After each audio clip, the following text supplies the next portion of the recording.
Bien. Bueno, es un gusto. Ustedes ya conocen el nombre, les han dado. Me llamo Adolfo Parrado Telles. Yo egresé hace el 99 en San Simón. Y el 2000 hice el servicio social rural obligatorio. Todavía nos tocó ir a campo. Y el 2001, para fines del 2001, estaba en México haciendo la especialidad. Y el 2005 inicié la subespecialidad, ¿no?, para retornar al país más o menos el 2008. ¿Ya? Hice cirugía general y después cirugía endoscópica. A la fecha, pues, digamos, está con la docencia. Ya son varios años que estoy en Univale. He dado siempre cirugía 2 en Univale y en San Simón con técnica quirúrgica. Cualquier cosa, pues este es el medio de comunicación. El WhatsApp es otro. Y, ¿qué más? De este sistema todavía que estamos en virtual, vamos a estar por lo menos yo creo que un trimestre o hasta junio, no sé. Pero las modalidades de examen son presenciales, como les han indicado, ¿verdad? En cuanto a lo que es la participación, me gustaría sí que pregunten. Lo ideal es que vengan ya leyendo la materia. Cirugía es amplio. No se puede dar todo en uno solo, mucho más si no comprendemos algunas cosas básicas. Cirugía es la reunión de prácticamente todas las materias clínicas básicas, que serían fisiología, bioquímica, farmacología, técnica quirúrgica, todo lo que es semiología. Eso es lo que ingresa bastante para estar como cimiento y hacer que a partir de eso desarrollemos la cirugía. No se puede operar sin conocer la anatomía y la fisiología, y estos cambios pueden comprometer el estado hemostático del paciente. Entonces, es importante que al introducir muchísimo, que sí sepan muy bien la fisiología y sepan muy bien la semiología. ¿Por qué? Porque esa es la base de su carrera. Quizás algunos no lleguen a operar porque no les interesa la cirugía, pero sí van a manejar pacientes quirúrgicos. Les va a llegar pacientes quirúrgicos e incluso les van a consultar por patologías quirúrgicas. Entonces, todo se fundamenta en un buen comprendimiento de todo lo que es la fisiología y el descubrir la patología, que sería la semiología, tanto clínica como patológica, ¿verdad? Entonces, vamos a hacer énfasis. La bibliografía, ahí está Schwartz, está Savington, están otros autores, pero generalmente nos basamos en el Schwartz. Y obviamente es un compendio. La clase teórica, por lo menos conmigo, trato de resumirles al Schwartz, tratarme de acercarme a lo que es más el Schwartz que a los demás, para que no tengamos mucha divergencia, ¿verdad? Por otro lado, también de mi parte, trato de que las cosas sean puntuales, ¿ya? Sin redundar mucho, pero siempre haciendo énfasis en lo que tenemos. Es una clase teórica, entonces, como les digo, es muy importante que ustedes sepan antes, porque no podemos perder tiempo en revisar muchas cosas básicas. Lo mismo en nomenclatura, lo mismo en clasificaciones, ¿ya? Entonces son cosas que me gustaría que le den una repasada, qué sé yo, sus apuntes de semiología, apuntes de fisiología, cosa que nos vayamos entendiendo, sí. No voy a profundizar mucho en las técnicas quirúrgicas, son cosas que interesan más a la residencia, pero sí vamos a ver los principios básicos, ¿verdad? ¿Qué es una gastrectomía? ¿Qué es una derivación? Y en realidad toda la literatura se ha quedado un poco corta en base a las técnicas nuevas que existen, como hacer la laparoscopía, la endoscopía, la cirugía robótica y la cirugía mínimamente invasiva por simples incisiones, ¿ya? Entonces, estos los vamos a acotar, los vamos a dar una repasada, tampoco vamos a profundizar, porque es en la práctica quirúrgica donde se profundiza y aprende mucho más de estas cosas. Sin embargo, estamos abiertos a lo que ustedes quieran, si ustedes gustan, ¿no? Y me preguntan y me dicen cómo es exactamente esta técnica, pues encantado de profundizarnos en eso y hacer algo más, ¿verdad? En cuanto a la edición, puede ser la 10ª edición o la 9ª edición, la que consigan, y no cambia mucho, y esa sería nuestra bibliografía base. Para esta parte de trauma, se ha fijado el ATLS como bibliografía. El ATLS, doctores, es como ustedes saben, es un producto de un comité de la Asociación Americana de Cirugía.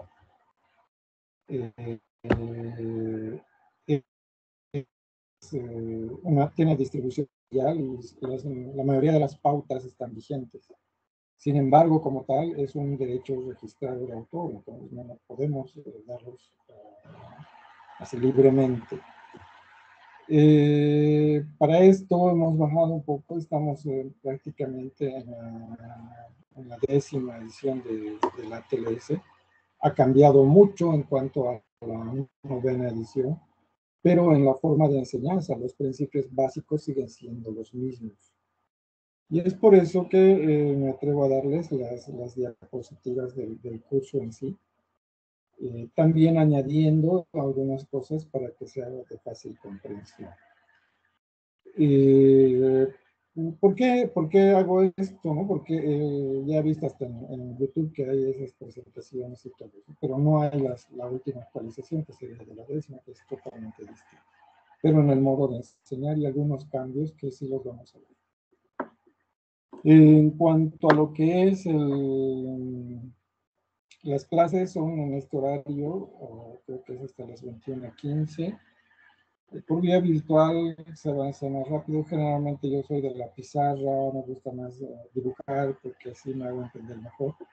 No soy muy amigo de las diapositivas, pero en la virtualidad sin embargo, una vez vamos a tomar una pizarrita para poder hacernos entender mejor.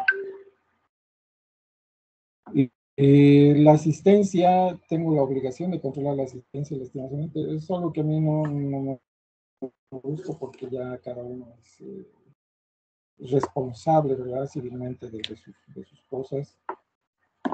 Ya somos adultos, ya sabemos lo que queremos, entonces no soy muy amigo de esto de la asistencia obligatoria. Sin embargo, sí vamos a tomar la asistencia en algunas ocasiones o antes de irnos, si queda tiempo, o a mitad o no, de descansar, etc. Actualmente yo trabajo en el Hospital Seto, y hago cirugía de emergencias. Cualquier cosa me pueden encontrar ahí. Y en la privada en varias clínicas, ¿verdad?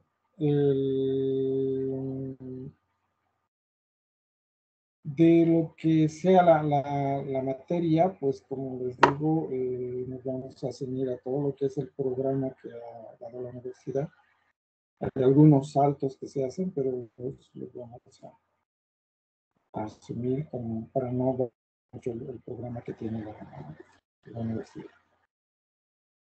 Espero de verdad, de buena fe, que en sus prácticas puedan ver lo que llevamos, porque es difícil imaginarse la patología, es difícil ver en realidad, es muy distinto ver en video, qué sé yo, en dibujos, a tener al paciente ahí, como quien dice, con la pura realidad enfrentada, ¿verdad? El paciente no siempre es colaborador y hoy más que si el paciente está más aprensivo, ya van a ver ustedes en sus prácticas, ¿no? Entonces, hay dos tipos de pacientes, lo que le den y de pacientes que sí analizan, ¿verdad? Y estudian y tienen unas preguntas muy puntuales. Entonces, creo que es una nueva modalidad de la medicina. No todos están enfrentados para eso, pero les va a tocar, ¿ya? Les va a tocar y eso es bueno, porque antes el paciente creía todo lo que quería y o no, se interroga e incluso puede venir con algunos diagnósticos y es nuestro deber, pues, todavía estar bien informados y orientarlo, incluso para que sepa qué lectura escoger, y lo mismo les digo a ustedes. Hay mucha influencia del TikTok, mucha influencia del YouTube, de Instagram, etcétera, etcétera, pero ninguna se aparta de la base científica, ¿verdad? Y hoy que estamos en la medicina basada en evidencia, entonces eso es lo que importa y eso es donde tienen que dirigirse. No es una receta médica la patología, menos la patología quirúrgica. ¿Ya? No necesariamente dolor migratorio fósil ilíaca derecha es igual a apendicitis, hay muchas cosas que sacar, hay muchas cosas que ver, hay muchas cosas que deducir, e inclusive decisiones. Entonces, no se parten de la buena lectura y de preferencia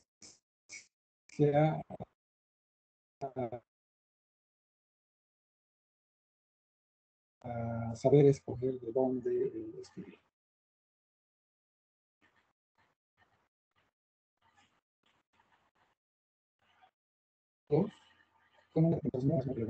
Hay cosas nuevas, entonces mi obligación es guiarles, más que todo por la experiencia que tengo. Pero ahí seguramente vamos a encontrar algunas cosas que esté igual que ustedes, que recién me estén enterando. Entonces, sería muy bueno intercambiar y siempre siempre de dónde han leído, de dónde lo han buscado. Y ganamos los dos, ¿no? Bueno, ¿alguna pregunta hasta aquí?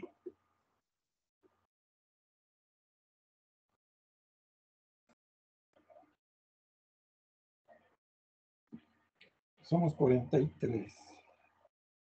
Voy a anotar todo esto.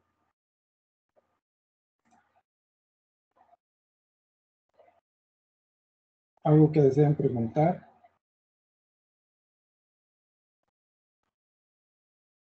Inquietud, curiosidad, creo que he cubierto lo básico.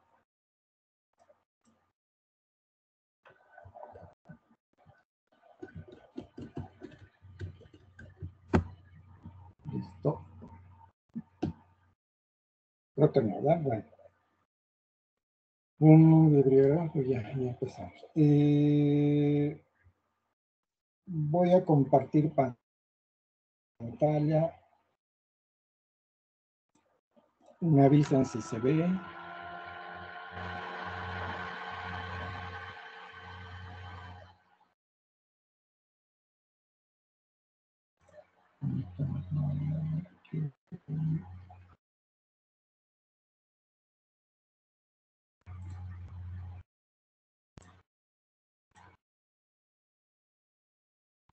Muy bien, ya deberíamos estar viendo. No sé si están viendo. Sí, doctor, se ve. Sí, doctor, se ve. Perfecto. Bueno, esta es una introducción a lo que es lo que vamos a ver, que sería los capítulos de trauma. Es importante comprender en realidad qué es el trauma. Cuando hablamos de trauma, no es lo mismo que traumatología. ¿Ya? Entonces, el trauma para nosotros son muchas cosas. Y para fines didácticos, para fines de aprendizaje, etcétera, etcétera, tenemos tres aspectos, que es la cinemática del trauma, el mecanismo de lesión y la hora dorada. La cinemática del trauma lleva a todos los pormenores del evento. ¿Ya? Ustedes saben que todo evento, toda acción tiene una consecuencia. Y eso es lo que estudia la cinemática, centrándose en las fuerzas, en las características y los pormenores del trauma, ¿no? Los mecanismos de lesión son principalmente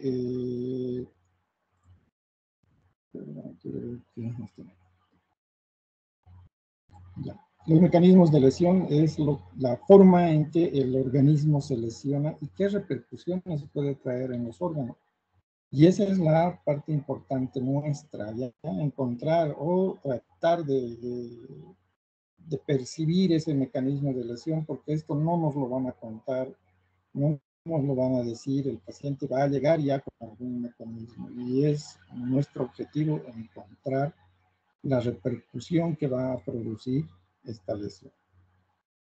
Y la hora dorada es una parte muy importante del trauma. No se refiere a una hora exactamente de 60 minutos, sino directamente a la rapidez con la que tengamos que actuar. Y ahí es donde nace el ATLS, ¿verdad? Entonces, en la cinemática de trauma es todo lo que el conjunto de eventos, fuerzas, características de clima, características físicas del vehículo o de los personajes inmersos en lo que es el trauma. Entonces, todo eso estudia la cinemática, ¿no? Y podemos ahondar en esto, investigar su velocidad, y ya vendría a ser una especialidad, ¿verdad? Y principalmente para fines legales. ¿Qué aspectos toma la cinemática? ¿No? El mecanismo de lesión. En base a la forma, ¿ya? O la eventualidad. Aquí puede jugar el tiempo, puede jugar el clima, puede jugar la suerte y muchos aspectos que uno no se espera. En otros países hacen un estudio muy minucioso de la forma como se llega a lesionar a una persona, ¿no? Y así sacan sus medidas de seguridad, ¿verdad? Así ha nacido la bolsa, así ha nacido el cinturón de seguridad. Hoy en día los autos se desarrollan en base a estos estudios. ¿Cómo se lesiona a una persona? Entonces, la lesión para nosotros es daño al tejido, ¿verdad? Es un daño al tejido. Y como tejido nosotros sabemos que hay un conjunto de células, que hay un conjunto de unidades funcionales que juntas hacen un órgano, y muchos órganos hacen sistemas. Entonces la respuesta va a ser en ese mismo órgano. Lesión celular, lesión tisular, lesión sistémica y finalmente lesión orgánica o múltiple, ¿verdad? Entonces, después de eso, si deja de funcionar, viene la muerte. Y el trauma es importante en la persona, ¿ya? Legalmente, aunque en algunas legislaciones, como es la nuestra, se ha metido a los animalitos, que me parece muy buena cosa, porque ellos también sufren de trauma. El trauma no solamente, esta forma de acción no solamente es fortuita, también es provocada, ¿no? Como vamos a ver. Sin embargo, nosotros somos médicos, no somos veterinarios. Nuestro objeto de acción es la persona, ¿no? El individuo. La cinemática analiza los mecanismos de lesión. Es decir, todo lo que se pueda medir, todo lo que se pueda observar, todo lo que se pueda formular. Se puede aplicar otras ciencias aquí, la ciencia matemática, la ciencia física, biológica, etcétera, etcétera. Entonces, la cinemática estudia principalmente esto, ¿no? ¿Para qué? Para ayudar a predecir el tipo y la extensión de las lesiones. En cuanto a lo que es las lesiones que más vamos a ver, las más frecuentes y que provocan hasta el 40% de las muertes, en algunos países es la principal causa de muerte, es la energía cinética, ¿verdad? Y es el accidente automovilístico. Entonces, aquí juega un rol muy importante la cinemática. ¿Por qué? Porque son cuerpos en movimiento y este movimiento es energía. Puede ser una energía implosiva, explosiva, deslizante, etcétera, etcétera. Entonces, todo esto es importante que nosotros conozcamos. Por ejemplo, ¿no? La energía cinética de dos cuerpos se traduce en esta fórmula, ¿no? En la masa por la velocidad al cuadrado dividido entre 2. Si asumimos que un vehículo pequeño, de masa pequeña, entre comillas, que sería 1 tonelada o menos, a velocidad X, ¿verdad? Va a tener una cierta energía cinética. Cualquier cosa que interrumpa esta energía, entonces puede producir un cambio sustancial en estos factores, tanto en la velocidad como en la masa. ¿A qué me refiero? Para abreviar, ¿no? No es lo mismo que choque un auto pequeño de 1 tonelada a que choque un auto de 3 o 4 toneladas, ¿no? Un Jeep, una camioneta, que no es lo mismo. ¿Por qué? Porque son diferentes masas. Puede ser a la misma velocidad, pero las consecuencias son diferentes. Lo mismo si atropellan a una persona, ¿verdad? No es lo mismo que nos atropelle un Suzuki pequeño a que nos atropelle un Jeep o un Hummer, ¿no? Entonces, es diferente. Y si la masa se mantiene, no es lo mismo que varía la velocidad, ¿verdad? Yéndonos al mismo auto pequeño, no es lo mismo que nos atropelle a 40 o 30 kilómetros por hora a que nos atropelle a 70, 80 kilómetros por hora o peor, más de 100 kilómetros por hora, ¿verdad? Entonces, esta pequeña fórmula es lo que nosotros nos da lo que es cinemática de tal. En todo lo que les he dicho, entonces, implica mucho la aceleración y desaceleración, ¿no? La ley de la inercia.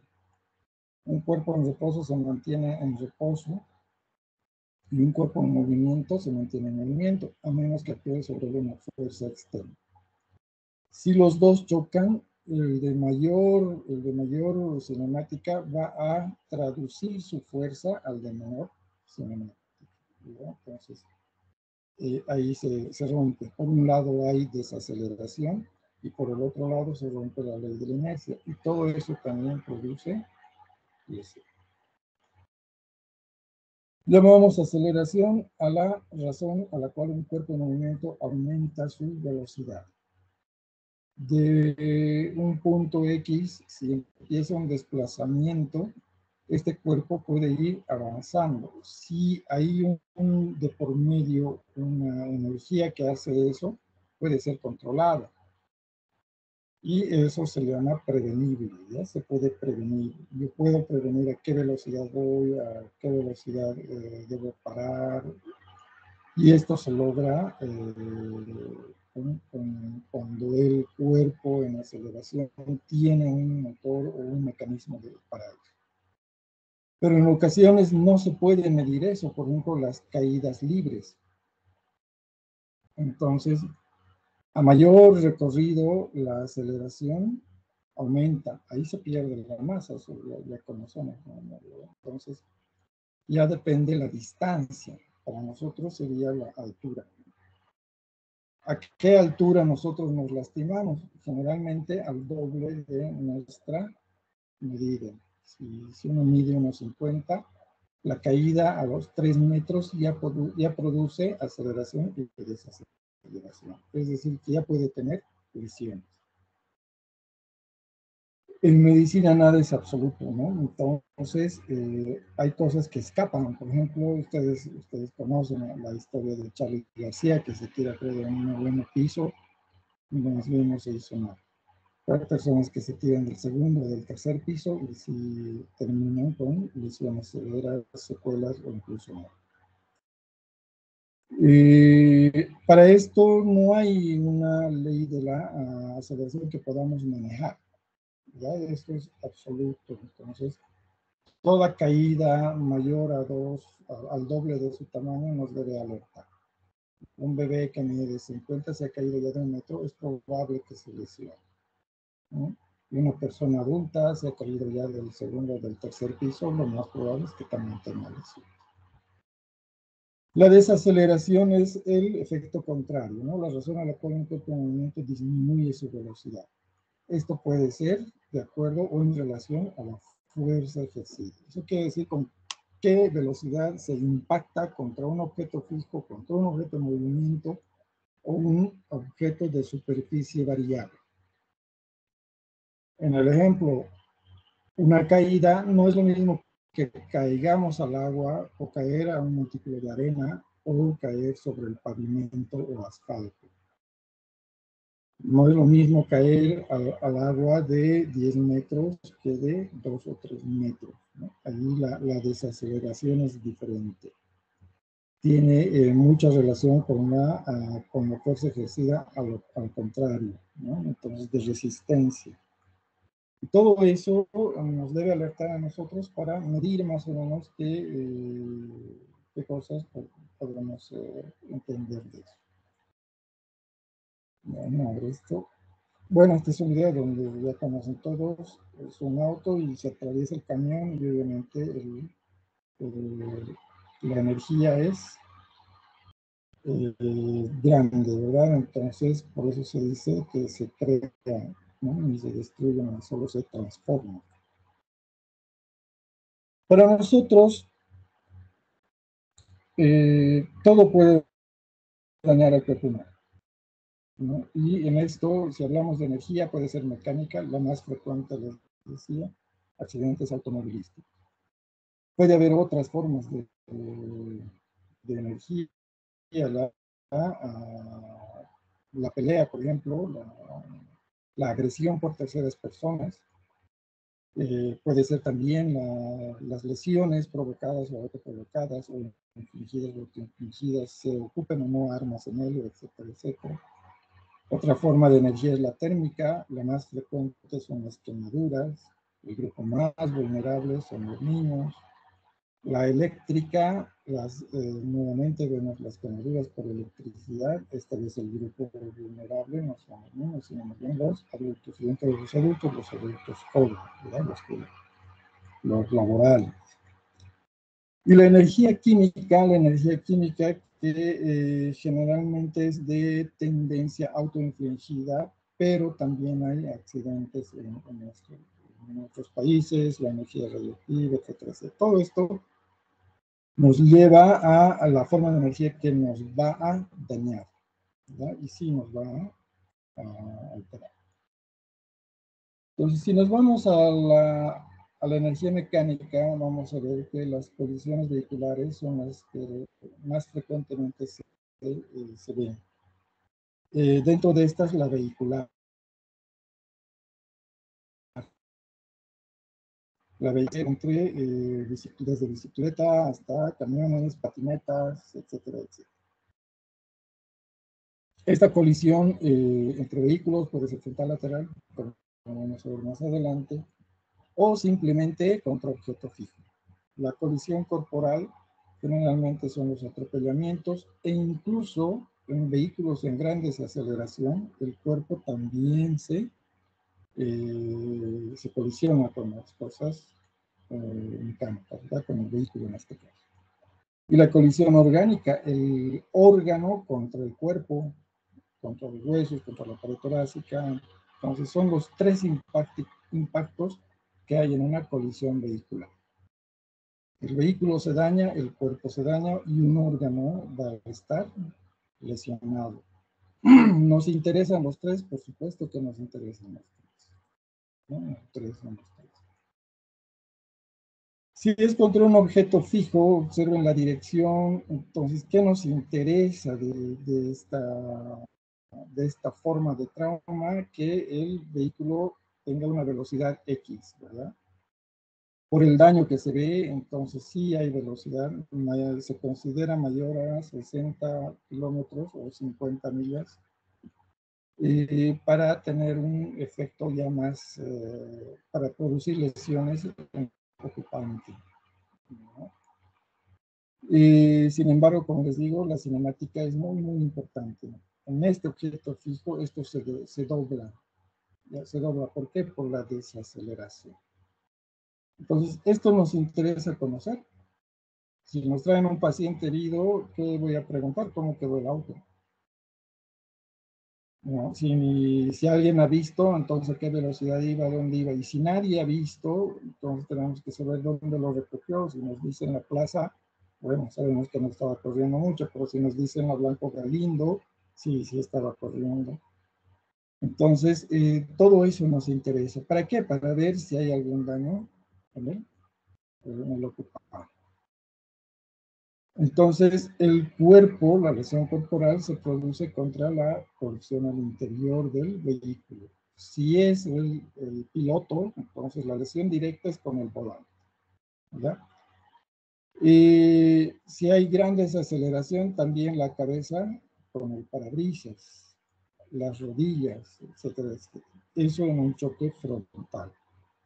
Entonces, si me dicen que el accidente ha sido de estas características, choque frontal a gran velocidad, con el capó, llanta salida, entonces yo asumo que ha sido a gran velocidad y una gran energía cinética. Por tanto, voy a asumir que haya probablemente lesión de tórax y lesión craneal o trauma craneoencefálico, ¿no? Para eso me sirve la cinética. Si asumo lesión de tórax, el órgano que está ahí adentro es el corazón y los pulmones, ¿no? Los principales, y obviamente los grandes vasos. ¿Qué voy a suponer? Que también pueden haber sufrido daño. Si me dicen costillas, o ya vamos a ver en el trauma, fracturas, escápulas y todo, entonces es gran impacto. Entonces debo descartar lesión cardíaca, lesión pulmonar, lesión de ilio, etcétera, etcétera. Entonces, para eso me sirve la cinemática en el caso de los choques frontales. ¿Qué cosas son importantes? Si nadie me da los datos, con el hecho que me digan si hay un muerto o varios muertos en el mismo accidente, entonces la energía cinética o la cinemática del trauma ha sido fuerte, ha sido grande. Si el paciente que nos traen está vivo, entonces hay que apurarnos y descartarle lesiones, por el solo hecho que nos mencionan. Si el paciente viene inconsciente, por supuesto que también ha sido de gran cinemática. Hay que dedicarnos también a descartar rápidamente las lesiones. El paciente con alteración del estado mental, para un paciente traumatizado o politraumatizado, lo último que vamos a pensar es que esté borracho, drogado o cualquier cosa. Este tiene un daño craneal hasta demostrar lo contrario, ¿ya? Aunque huela a licor, aunque le hayan encontrado con la jeringa en el brazo, etcétera, etcétera.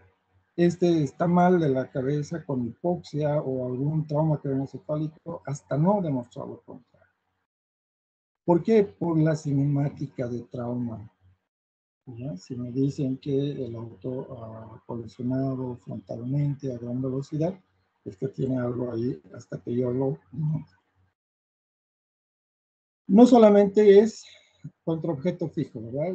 También puede ser lateral cuando se da que un auto colisiona con otro de costado, rotacional cuando el auto da vueltas sobre el mismo eje, impacto posterior cuando uno está estacionado y chocan o le colisionan por atrás, y la volcadura, que puede ser con múltiples vuelcos o incluso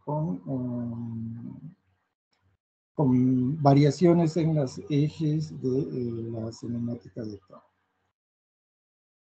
Entonces, el impacto frontal, ¿no? Entonces, aquí el peor daño ha sido de frente, pero hacia el lado del copiloto. Entonces, el copiloto, lo más probable es que haya sufrido más lesiones. No tanto de tórax porque no hay volantes, salvo que sea un auto japonés o un auto de Inglaterra, ¿verdad? Pero más probable trauma craneoencefálico y pelvis. Interesa si tenía cinturón o no cinturón, interesa la velocidad nuevamente. Aunque el describir no solo esto, sabemos que era una gran velocidad. Entonces, como les decía, ¿qué debemos averiguar cuando hay un impacto frontal? ¿Cómo quedó el volante? Es lo más importante. ¿Cómo quedó el auto? ¿Tenía cinturón de seguridad? ¿Hay ruptura del parabrisas? ¿No? Hay intromisión del auto hacia adentro, eso se llama, este es ¿qué se llama? La máscara delantera, ¿verdad? Se abolla y toda la parte de delante se mete hacia el chofer, puede prensar al paciente, entonces el paramédico que nos diga paciente prensado o aprisionado o aprisionado, y mientras más tardaron en sacarlos, tiene lesiones severas hasta demostrar lo contrario. Entonces, se dice que una intromisión de más de 50 centímetros tiene una mortalidad elevada. Y eso, todo eso lo sabemos preguntar, ¿no? Preguntando. No es que nos interese el vehículo, nos interesa la cinemática de trauma en el vehículo. El impacto frontal puede ocasionarnos varias lesiones de acuerdo a la velocidad, ¿no? Entonces, generalmente si el paciente no tiene cinturón de seguridad, la desaceleración es fuerte, se va hacia el volante, trauma de tórax, trauma de abdomen, trauma craneoencefálico. Si en ocasiones lleva cinturón de seguridad o el vehículo tiene algunas características, por ejemplo, en los deportivos tiende a hacer esto, en los otros no tanto, es más hacia abajo. Igual, trauma de tórax, trauma de abdomen y trauma de extremidades. Entonces, y si llevaba cinturón de seguridad, el cinturón de seguridad también puede producir lesiones, pero se ha relacionado con que sí salva vidas, ¿verdad? Y eso sí. No solamente la lesión va a ser superficial, hemos dicho que también es orgánica, de los órganos. En el trauma de tórax puede haber un hemotórax espontáneo, no solo por ruptura de las costillas, sino de la compresión. Lo mismo puede producir el cinturón de seguridad. Es más frecuente en la vejiga o en el abdomen que en el tórax. Entonces, el síndrome de bolsa de papel es como cuando uno presiona una bolsa de papel y obviamente escapa por algún lugar y va a suceder lo mismo. Como es importante tratar de nosotros pensar qué lesiones puede tener. Los mecanismos de lesión, los hemos visto, pueden ser por abajo, combinados, el impacto frontal, etcétera, etcétera. El impacto posterior. Generalmente el impacto posterior produce dos tipos de lesiones, ¿verdad? La desaceleración en el vehículo que viene por detrás y el efecto de aceleración y desaceleración del vehículo que estaba adelante. Para nosotros nos da lo que llamamos el síndrome del latigazo. ¿verdad? Primero con la colisión uno va hacia adelante y el cuerpo tarda en desprenderse y es una forma de látigo. Esto es para las lesiones de columna. Entonces el primer movimiento es golpe y la columna se va hacia atrás, ¿verdad? El cuerpo se va hacia atrás, la columna cervical sufre porque la cabeza va hacia atrás. Y el secundario es toda la energía que le ha transmitido el de atrás, ¿no? Se va a manifestar en el objeto, en la persona, y va a ir nuevamente hacia adelante. Y ahí, aquí está la lesión orgánica o la lesión tisular que puede ir. Otra vez, cabeza, tórax, abdomen y probablemente extremidad, dependiendo de la fuerza con que haya sido la desaceleración o el impacto posterior que le transmita esa energía. Aquí, ¿qué es más fuerte? La columna, ¿no? Este paciente sí o sí tiene que tener un colorín cervical y no retirárselo hasta que estemos bien seguros que no hay eso.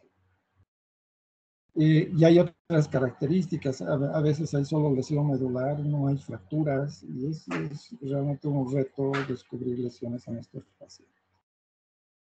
El impacto lateral es importante también de acuerdo a la velocidad que tenía el otro vehículo, ¿verdad? Puede ser un impacto total como en este, si la masa del vehículo es grande, entonces ha agarrado casi todo el auto, o vehículo pequeño que a veces solamente toma una puerta. Con suerte a veces es solo en los ejes, las lesiones son menores, pero si es en las puertas, sí son mayores. ¿Qué nos interesa de un impacto lateral? La lesión o intromisión del carro o el vehículo hacia el interior. Mayor a 50 centímetros se considera lesiones para el ocupante, ¿no? Puede ser el piloto, el copiloto, el pasajero, etcétera, etcétera. Lesiones va a producir cráneo, es la lesión más importante. Cuando está en el lado derecho y hay una intromisión grande, muchas veces es el abdomen el que sufre y la pelvis, ¿no? Son las principales lesiones. Y las demás pueden ser de extremidades, de hombro, etc. Entonces, ¿qué tenemos que preguntar? ¿Qué tan metido estaba el auto por las puertas, ¿no? ¿Qué tan abolladas estaban las puertas para deducir una lesión en este paciente? En el momento que decimos abdomen, entonces la primera impresión siempre va a ser sangrado. Y el sangrado es potencial, ¿no? Potencial. Y esto ha hecho que en algunos artículos o algunas escuelas traten de cambiar la C o la lleven adelante hacia adelante de la siguiente. Entonces el impacto lateral es un mecanismo de lesión importante. El impacto rotacional es cuando el vehículo da vueltas sobre su eje. Estas lesiones principalmente son dependiendo del vehículo, la velocidad, los factores de seguridad, etcétera, etcétera. No producen añada una volcadura. Entonces, este tipo de lesiones sí pueden producir un montón de consecuencias, principalmente en la columna, normalmente es una de las más afectadas, y la cabeza, un impacto por volcadura. Entonces, el ocupante da sufre muchas contusiones, ¿verdad? Principalmente si no tiene el cinturón de seguridad. Generalmente una persona tiende cuando está en esta libre energía, diríamos, tiende a cubrir las partes nobles de su cuerpo, las partes blandas, si es que alcanza a cubrirlas, y ahí dejan descubierto la cabeza. Entonces, la cabeza es una de las principales. Y como los ejes de movimiento son diferentes, la columna es otra de las que sufre. Y Por supuesto, dependiendo cómo ha quedado el vehículo, será la sospecha de lesión que tengamos en el paciente. Lo mismo, nos interesan las intromisiones del vehículo hacia el interior del vehículo, tratando de deducir si ha sido en parte del piloto, del copiloto, etc. Lo más probable es que este tipo de pacientes vengan con un trauma craneoencefálico y lesión de la columna, ¿no? A esto se llama rollover. Los atropellamientos. Lo mismo, ¿ya? Nos interesa mucho la velocidad, la masa del vehículo, y esta vez el peatón. El peatón tiene muy diferentes formas de reaccionar. Si está desprevenido, si es niño, si es adulto, sobre qué características tiene. A veces los arrastran, los eyectan, los atricionan, o les pasan la llanta por el cuerpo. Entonces, hay muchas formas de lesión en el peatón y él siempre va a llevarla de perder. No importa, como hemos visto en la fórmula, si la masa es pequeña, una bicicleta, pero a gran velocidad, entonces puede producir lesiones en el peatón. Entonces, interesa mucho jugar con la cinemática de trauma, y eso es lo que hay que averiguar. La velocidad del vehículo, la parte corporal golpeada, la distancia a la que fue arrojado, se fue arrojado, principalmente en los vehículos pequeños, la superficie sobre la que cae después de ser arrojado, cómo cae, etcétera, etcétera. Un montón de preguntas que hay que hacer al que ha visto, y si no, tratar de deducir mediante algunos signos indirectos. Los adultos voltean lejos ¿no? Generalmente los desplazan. Y la parte que ha colisionado con el vehículo es la que más se va a dañar. Mientras más eyección haya, más lesiones vamos a encontrar, principalmente de cráneo. El cráneo es el principal en la colisión de vehículos en pacientes eyectados, ¿no? En pacientes que no han sido eyectados, han sido atricionados o arrastrados, generalmente son las partes óseas, tórax, pelvis, extremidades. Entonces, todo eso tenemos que averiguar, preguntar. En los niños generalmente su primera reacción es detener el vehículo. En el adulto trata de esquivar el vehículo. El niño no, su primera reacción es detener el vehículo, por tanto, le tocan más lesiones. El impacto es frontal y puede dañar grandes cosas en el niño.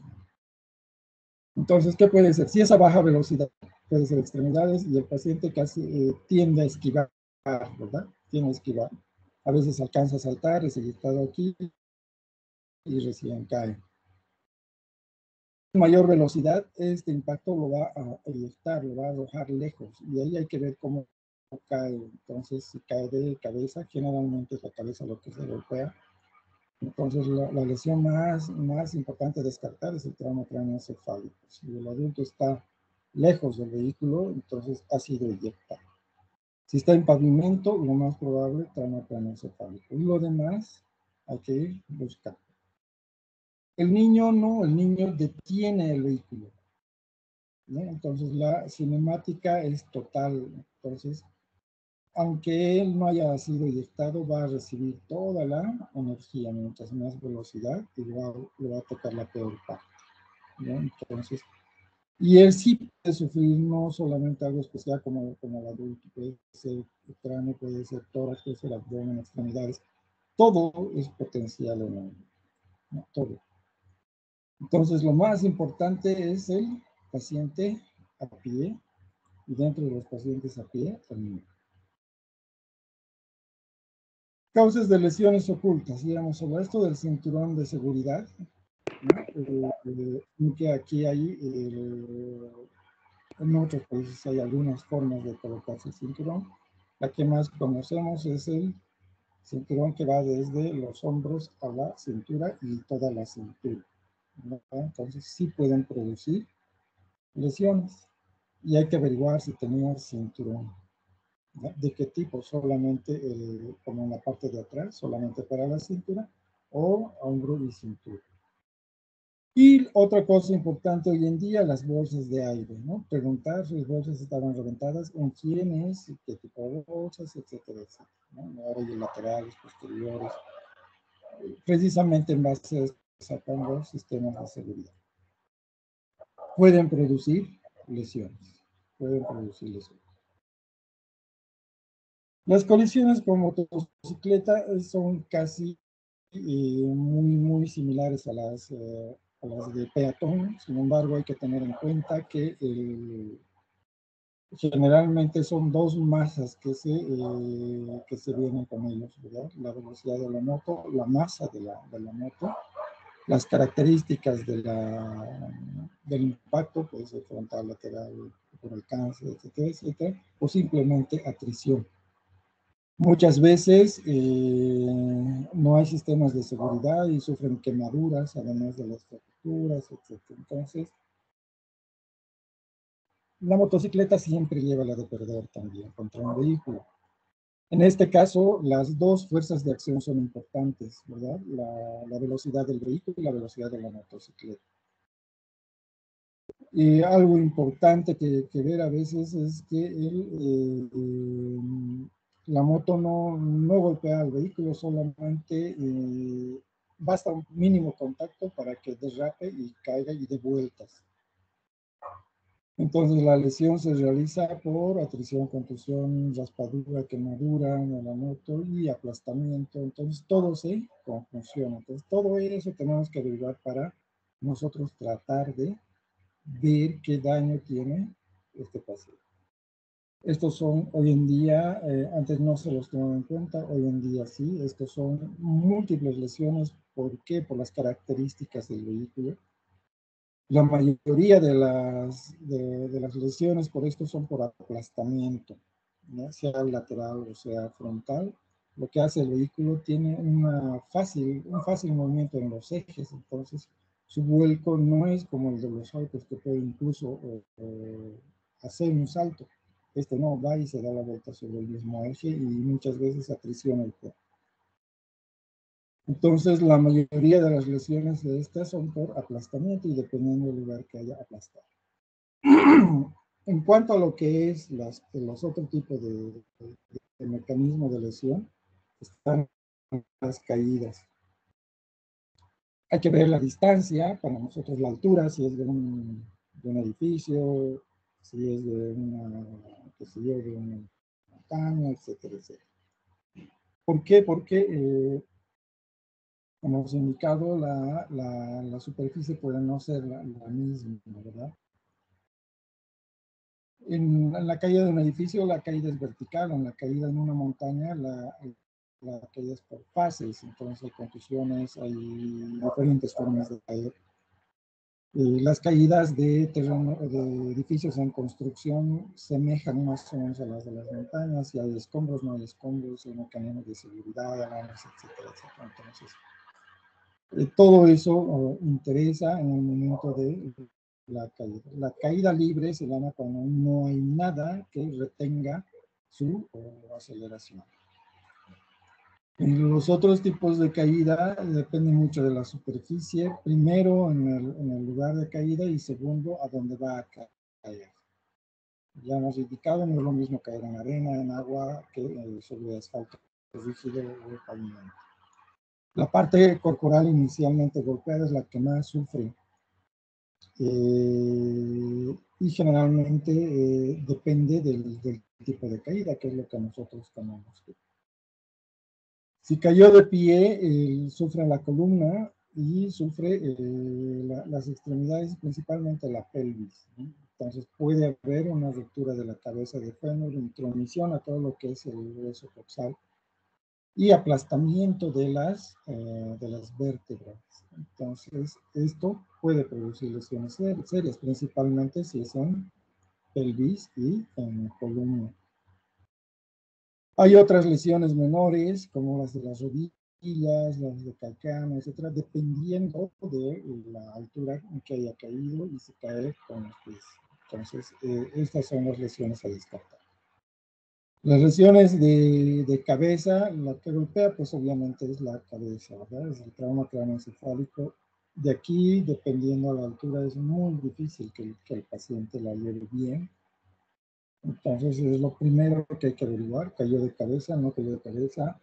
¿Sobre qué cayó? ¿Verdad? Entonces, incluso el agua puede no ser inocua, como se ve aquí en el gráfico, ¿verdad? Cae y ahí con mala suerte cae una roca y se golpea ahí. Lo mismo es en las piscinas, te caes y te puedes ir hasta el fondo a golpear con el pavimento de la piscina o del club. Las lesiones, la más importante es el trauma craneoencefálico y la cervical. A veces pueden ocurrir verdaderas rupturas o fracturas de la columna cervical y esto puede producir daño a la médula si hay intromisión. Esto lo vamos a ver. Otro tipo de lesiones son las lesiones penetrantes. Lo mismo, aquí la velocidad se transforma en energía y hablaríamos también de alta energía y de media energía.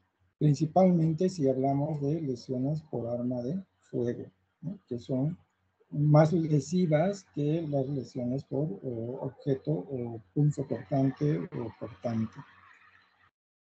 Las lesiones por arma de fuego son realmente un reto. No es muy, perdón, a veces no es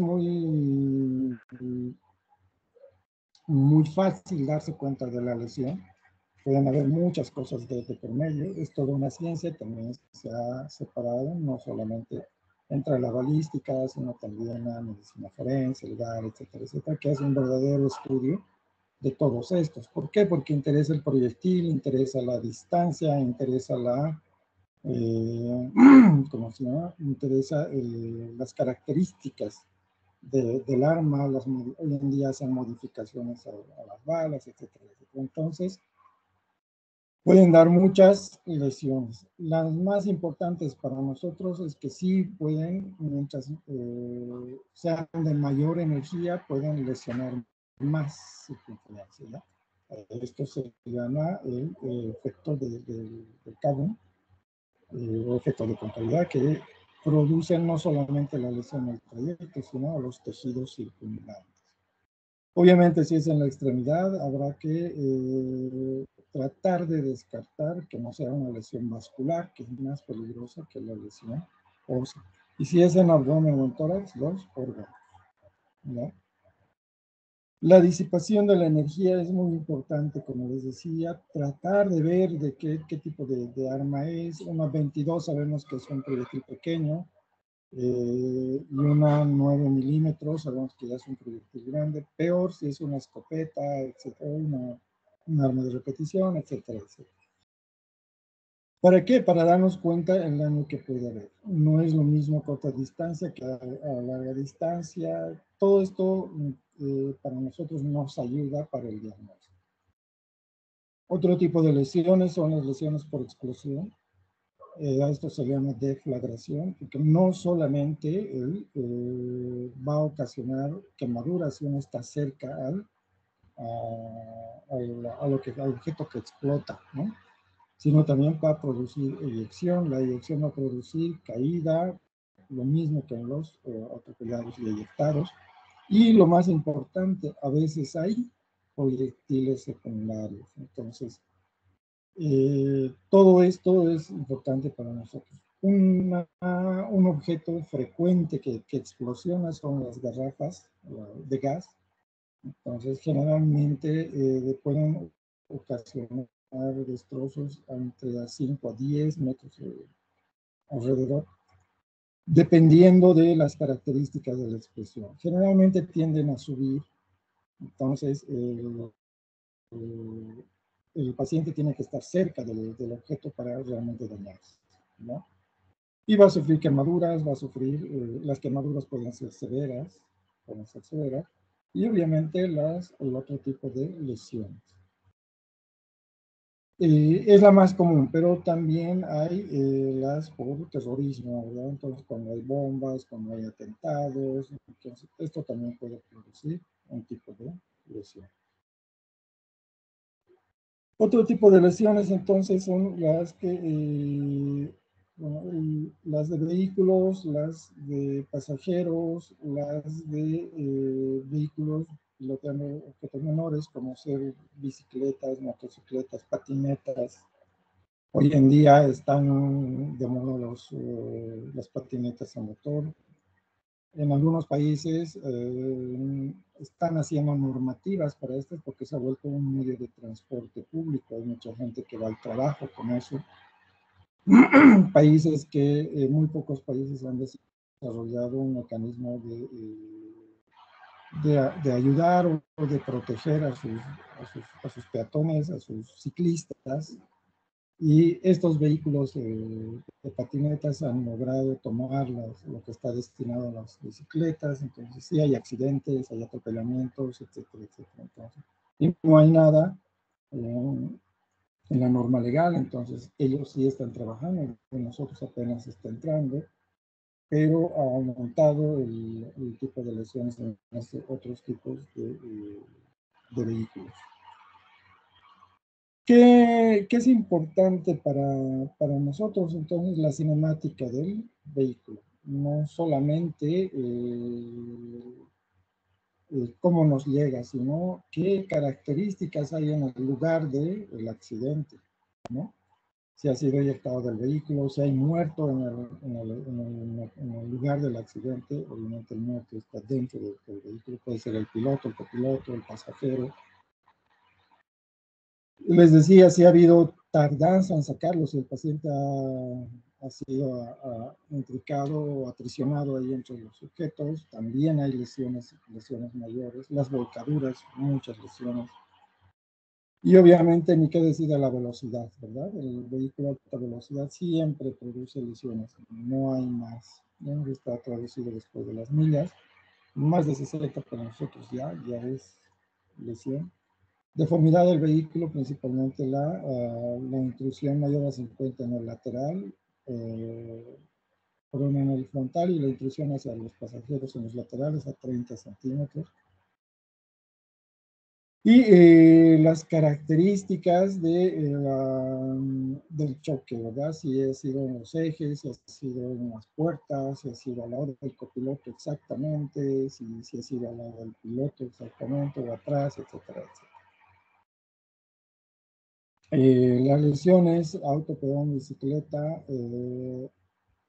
es muy difícil que sea 8 kilómetros, es difícil medir esto, se considera toda lesión auto, peatón significativa, ¿no? Bicicleta a velocidad, peatón significativa. Si el peatón ha sido eyectado, si ha sido atropellado, y en cuanto a la moto, tanto el peatón como el motociclista llevan las de perder. Eso nunca se olvida.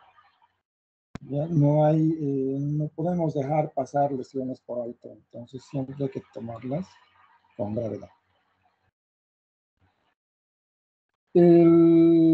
Nosotros tenemos que evaluar eso, ¿verdad? Nosotros tenemos que preguntar. Generalmente los paramédicos o los que nos traen el personal de las ambulancias tienen la obligación de contarnos todo, porque ellos también hacen estos cursos, obviamente enfocados más a la parte prehospitalaria, y ellos deberían darnos exactamente todos los pormenores, porque ellos han estado en el lugar del incidente. Y entonces avisarnos qué forma tenía el vehículo, qué vehículo era, dónde fue recogido, si hay muertos, no hay muertos, si estaba implicado. Entonces, si ellos nos dan esos datos, mejor para nosotros. Pero si no, nosotros tenemos que averiguar. ¿Ya? Esto es lo principal. Y si podemos enterarnos antes de que el paciente llegue a la emergencia, mejor, ¿no? Muchos están trabajando en este sistema de comunicación. Por eso han hecho los niveles de hospitales de trauma. Nosotros tenemos pocos centros, pero en el exterior hay nivel 1, nivel 2, nivel 3 de trauma, ¿no? Y el más complejo es el nivel 3. al revés de nuestro sistema. El mecanismo significativo de lesión, si no tenemos nada de información o no hay quien nos diga, para eso se ha trazado lo que es la evaluación rápida del trauma, que lo vamos a ver. Otros países han avanzado mucho más en esto, se basan a scores, el score abreviado de trauma, el score de la lesión, etcétera, etcétera, que son cosas rápidas de tomar y tratar de ver si el paciente está muy comprometido. Nosotros para eso es el curso del ATLS, con hacer algunas cosas sencillas, simples, podemos ayudar al paciente. Mecanismos no significativos de lesión, considerar la exploración completa en la escena. Entonces, esto es importante para nosotros. Pero como les decía, si no hay esto, nos vamos a una evaluación rápida. El sample ya lo vamos a ver, en cuanto a si ha tomado medicamentos, si tiene alimento, si tiene patologías, ligaciones, etcétera, etcétera, ¿no? Esos son los memotécnicos. Y lo que les decía, velocidad del vehículo, distancia de disparo, distancia de la caída, etcétera. ¿Qué es la hora dorada? Es mientras más rápido se atienda al paciente, mejora su probabilidad de vida, ¿no? Desde todo punto de vista, si el paramédico, la ambulancia o el que va a prestar el primer auxilio llega primero al lugar de escena, él gana el paciente. Si es traído o llevado al hospital en el menor tiempo posible, el que gana es el paciente, ¿no? Y si nosotros reconocemos lo más rápidamente posible la lesión, el que gana es el paciente. Eso es lo ideal. Por eso se llama la hora dorada. ¿Se puede hacer todo esto en esta hora dorada? Sí, y se debería hacer. ¿Qué es lo importante? Si aquí es el accidente y es severo, se ha hecho una clasificación severa, debe ir a un nivel 3 de trauma. Aunque aquí esté el 1 más cerca a él, debe ir al tercero, ¿ya? ¿Por qué? Porque si la lesión es severa, el ir aquí le va a quitar tiempo y vamos a perder este tiempo. Y lastimosamente hemos visto que nuestro sistema es muy precario, pero esperemos siempre que ustedes vayan mejorando en esta cosa, ¿verdad? Mientras más rápido atendemos, esto ya es uno de los paramédicos, los 10 minutos de latino, ¿no? Entonces, no solamente la hora es importante, sino lo más rápido que se pueda antes de esta hora. Y esto es para la atención prehospitalaria. ¿A qué viene esto? Que es importante que ellos estén entrenados. Es decir, que inmovilicen una fractura rápido, que si hay compromiso serio de la vía aérea, actúen sobre la vía aérea. Si detectan paro cardiorrespiratorio rápido, inicien las maniobras de reanimación, etcétera, etcétera. Entonces, esto se va a convertir dentro de la hora dorada, los 10 minutos de platino. Entonces, esto hace sí que ellos tengan que trabajar muchísimo en esto, ¿no? Muchísimo. Ellos tienen cursos para eso, el pre-hospital, el PHTLS, el BTLS, el soporte básico de vida que nosotros conocemos, etcétera, etcétera. Entonces, todo eso va a hacer que gane el paciente, que sería lo ideal, tener la primera atención ahí. En la Cruz Roja de donde tenemos hay 3 niveles, el básico, el medio y el avanzado. El avanzado es prácticamente el que puede manejar la vía aérea, manejar medicamentos, y obviamente algunos no son médicos y han logrado especializarse en el avanzado. Todo esto hace que se formen los sistemas de trauma, ¿verdad? ¿Y para qué es esto? Para tener medidas de seguridad. Ustedes saben, interesa mucho la posición de las rodillas, el asiento, la posición a los pedales, la visión del cuerpo. No se debe sacrificar esto a la visión del piloto. Seguridades básicas, como que los niños no deben ir delante, ¿no? Tanto por la bolsa como por la potencialidad de lesiones que pueda tener, etcétera, etcétera. Uso de cinturones de seguridad. Todo esto hace que se haga énfasis en estos sistemas. No solamente automovilísticos, sino también en laboral, ¿verdad? Entonces, tomar precauciones. Por ejemplo, este está trabajando con electricidad y el piso está mojado. Aquí no tiene casco, no tiene ropa de seguridad, ninguno de ellos, etcétera, etcétera. Aquí peor, está posando para la foto cuando el lugar de trabajo es potencial. Tener todas estas cosas de riesgo se llama riesgo prevenible. Por tanto, mortalidad prevenible. Les decía entonces, lo ideal es contar con un buen sistema prehospitalario, ¿no? Prehospitalario de trauma que trabaje con el hospital. Ellos no deben estar alejados de lo que es el soporte básico o la atención del paciente politraumatizado.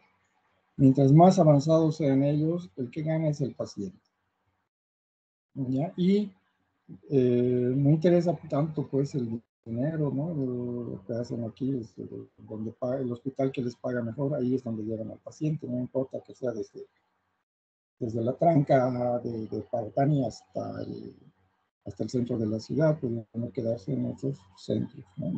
Más por lo menos especializados.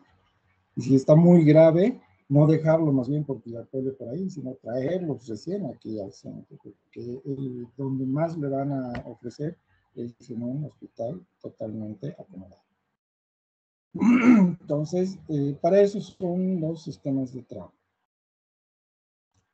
¿Para qué estamos estudiando nosotros? Para esto, ¿ya? Para hacer una unidad de trauma. Este es un shock room.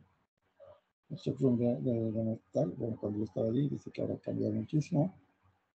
Pero los recursos humanos son importantes, ¿ya? Entonces, no solo está el médico que le va a atender, sino es un equipo de médicos. Hay traumatólogo, hay cirujano, hay anestesiólogos, hay que intubar, hay enfermería también está especializada. Entonces, todo un equipo de médicos y personal de salud para atender a estos pacientes. Obviamente, una sala muy equipada y un lugar donde se pueda interactuar con los paramédicos. No solamente ellos, sino también personal de trabajo social, ¿no? Porque generalmente el politraumatizado viene puede venir con dinero, con joyas, puede venir sin documentos, con documentos, y es un problema legal, ¿no? Porque si ha sido atropellado, entonces hay por el otro lado un juzgado, hay por el otro lado una familia que puede, por un lado, pedir la intervención del paciente y por otro lado negarla. Entonces, todos estos son casos legales donde ahora está involucrado el médico.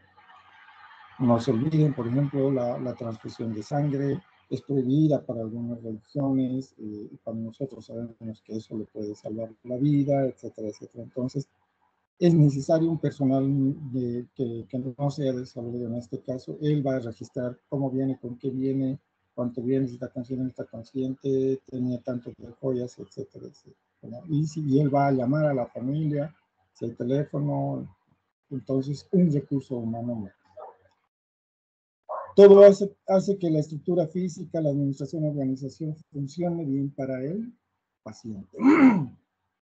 Esto es lo que se hace en Estados Unidos, obviamente en Estados Unidos con mucha más tecnología, pero es lo mismo, ¿no? Hay orden, hay disciplina, hay logística, ellos tienen entrenamiento continuo, tienen actualizaciones, sus paramédicos son muy éticos, muy comprometidos con la atención hospitalaria. No quiero hablar más de los paramédicos, pero sí, algunas cosas hay que decir.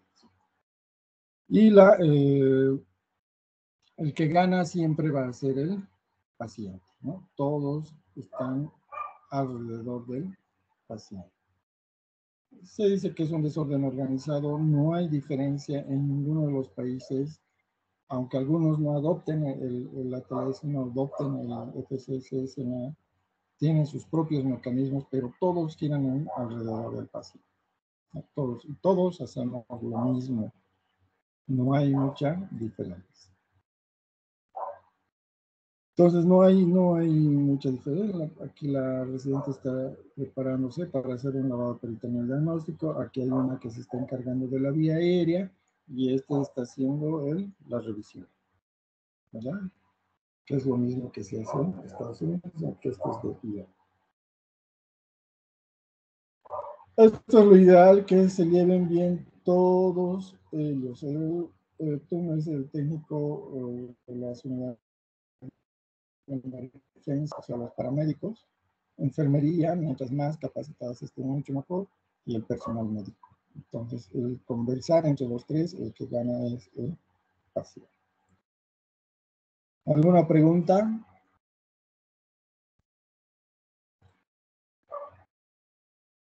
¿Se han dormido? Creo que no, doctor, todo claro. No, doctor. Doctor. Ok, vamos a dejar de compartir.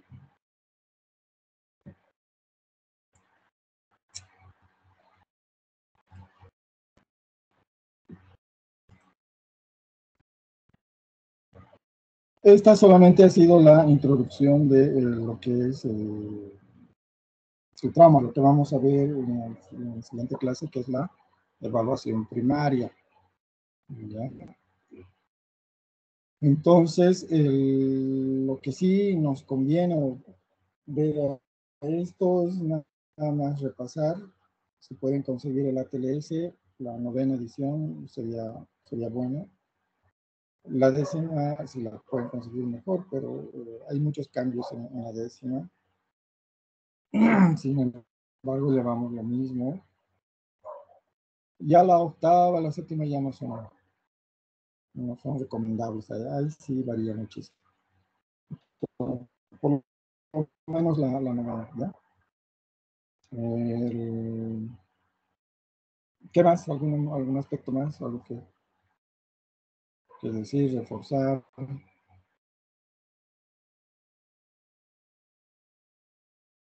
¿Alguna pregunta? No, doctor. Todo claro. Los niveles de atención de trauma, alguna vez van a ver en las diapositivas o algo. El nivel 3 es el hospital que tiene todo.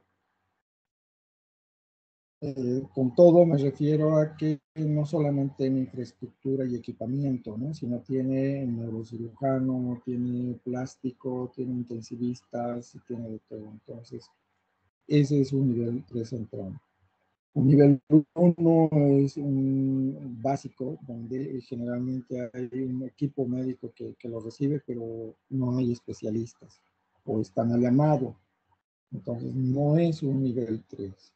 Y un nivel 2 es intermedio, ¿no? Donde tiene una unidad de trauma, a lo mejor tiene terapia y algunos especialistas al llamado, como neurocirujano, traumatólogo, el plástico, ¿no? el de quemaduras, el reconstructivo, perdón.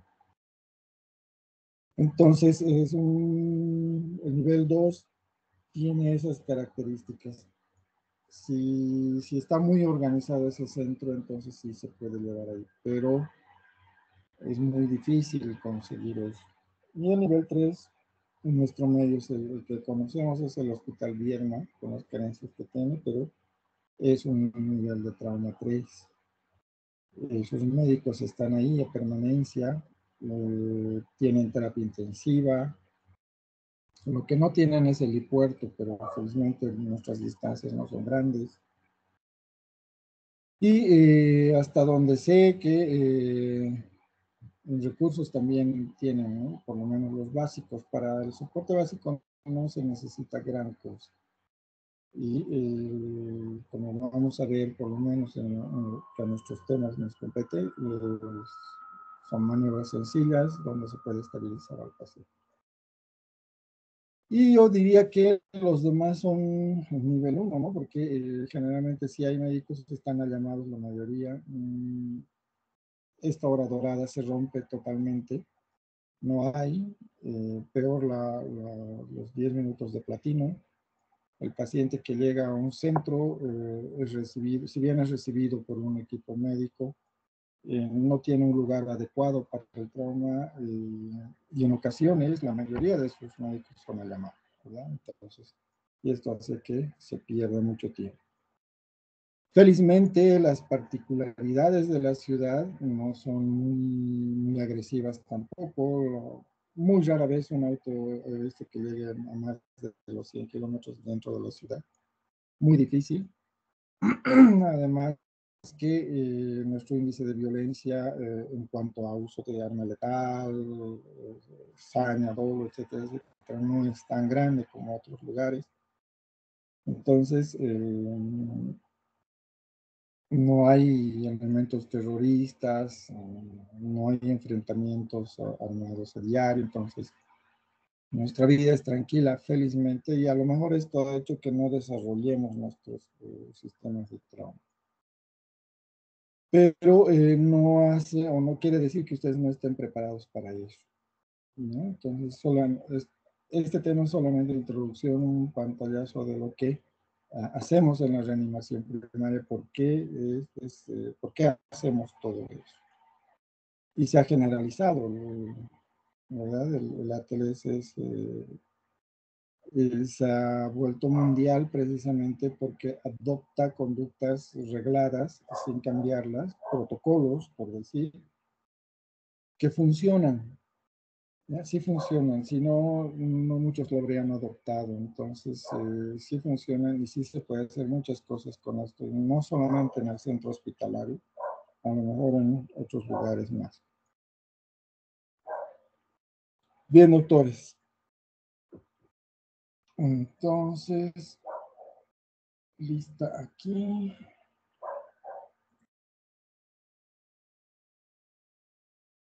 Nuevamente preguntas.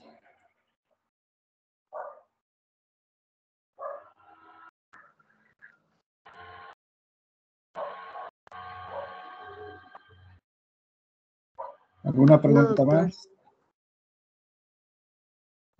No, doctor. Ok. Entonces nos vemos el siguiente jueves, doctores. Suerte. Gracias, doctor. Hasta luego, hasta luego. Hasta Gracias luego, por doctor. Buenas participar. noches. Gracias, doctor. Hasta luego. Hasta luego, Hasta luego. doctor. Gracias. Hasta luego. Suerte.